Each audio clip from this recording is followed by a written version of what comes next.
एक छोटे से गांव में रवि नाम का एक लड़का रहता था। रवि पढ़ाई में ठीक था, लेकिन समय की कदर बिल्कुल नहीं करता था। उसकी एक ही आदत थी कि वह हर काम को बाद में करना चाहता था। होमवर्क करना हो तो बाद में, अपने पिता की किसी काम में मदद करनी हो तो बाद में। वह हमेशा कहता, अभी तो बहुत समय है, बाद में कर लेंगे। उसके पिता यह सब देखते तो परेशान होते।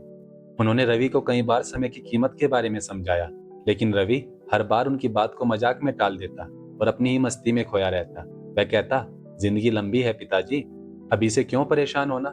उसके पिता चुप रह जाते, लेकिन उनको यह डर था कि कहीं रवि को यह बातें बहुत देर से न समझ में आए।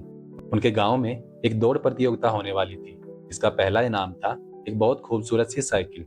रवि भी उस साइकिल को पाना चाहता था। रवि ने उस दौड़ में हिस्सा लेने का फैसला लिया। उसने अपने मन में सोचा कि वह रेस जीतकर उस खूबसूरत साइकिल को अपना बना लेगा। लेकिन फिर से उसकी वही पुरानी आदत, ठीक है, कल से प्रैक्टिस शुरू करूंगा। अगला दिन आया और फिर से वही, कल से तैयारी शुरू करूंगा, अभी तो और टाइम है। ऐसे ही दिन कटते चले गए और दौड़ का दिन आ गया, लेकिन रवि ने कोई तैयारी नहीं की। फिर भी अपने ओवर कॉन्फिडेंस से मैदान में पहुंच गया। सीटी बजते ही सभी प्रतिभागी दौड़ पड़े। रवि थोड़ी दूर तक सबसे तेज दौड़ा, लेकिन थोड़ी देर बाद ही उसकी सांसें फूल गई। बाकी सभी धीरे धीरे उससे आगे निकल गए। रवि लड़खड़ाया और मैदान के बीच ही रुक गया। वह हार चुका था। वह रेस को पूरा भी नहीं कर पाया था, जिससे वह बहुत दुखी हुआ।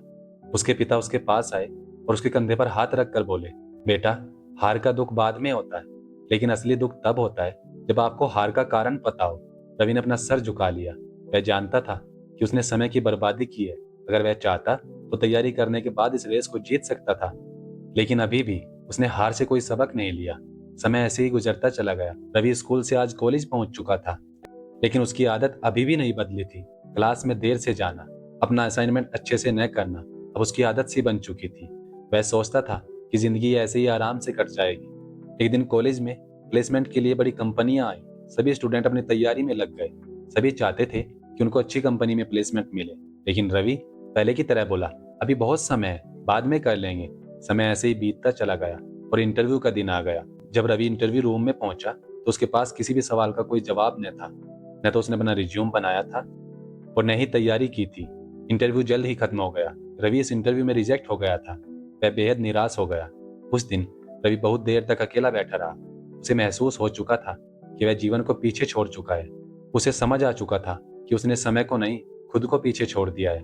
उसी रात उसने तय किया कि अब वह अपनी जिंदगी बदल देगा और समय की कीमत को समझेगा। अगले दिन उसने अपने पिता से बात की। उसने कहा, पिताजी, मैं अपनी जिंदगी बदलना चाहता हूँ। पिता मुस्कुराए और बोले, चाहे तुम्हें जागने में देर भले ही हो गई हो, लेकिन अब समय मत गंवाना। उन्होंने रवि को अपनी पुरानी घड़ी दी और कहा, समय की टिक टिक की आवाज यही कहती है, अभी करो, यही करो और इसी वक्त करो। रवि ने अपने जीवन में अनुशासन लाना शुरू कर दिया। अब वह अपने हर दिन की प्लानिंग करने लगा था। सुबह जल्दी उठना उसकी आदत बन चुकी थी। उसने पढ़ाई और स्किल पर मेहनत करनी शुरू कर दी। समय के साथ उसकी सोच, उसकी आदतें और जिंदगी बदलने लगी। कुछ महीने बाद फिर से प्लेसमेंट के लिए कंपनियां आई। इस बार रवि तैयार था। उसने कॉन्फिडेंस के साथ इंटरव्यू दिया और वह पास हो गया। उसे एक अच्छी कंपनी में नौकरी मिल गई। जब रवि ने यह बात अपने घर बताई तो सब बहुत खुश हुए। रवि ने उनसे कहा, पिताजी, अब मुझे समझ आ गया है, समय बहुत कीमती चीज है। उसका सही उपयोग जीवन को सफल बनाता है। पिता ने मुस्कुराकर कहा, याद रखना बेटा, समय को पकड़ो नहीं, समय का सम्मान करो। रवि ने सर झुकाकर कहा, हाँ पिताजी, अब कभी समय बर्बाद नहीं करूंगा। तो इस कहानी से हमें यही सीखने को मिलता है कि जो समय की कद्र करता है, समय उसे सफलता तक पहुंचा देता है, और जो समय को गंवाता है वह जीवन की दौड़ में बहुत पीछे रह जाता है। समय ही जिंदगी है और इसे सही दिशा देना हमारे हाथ में है।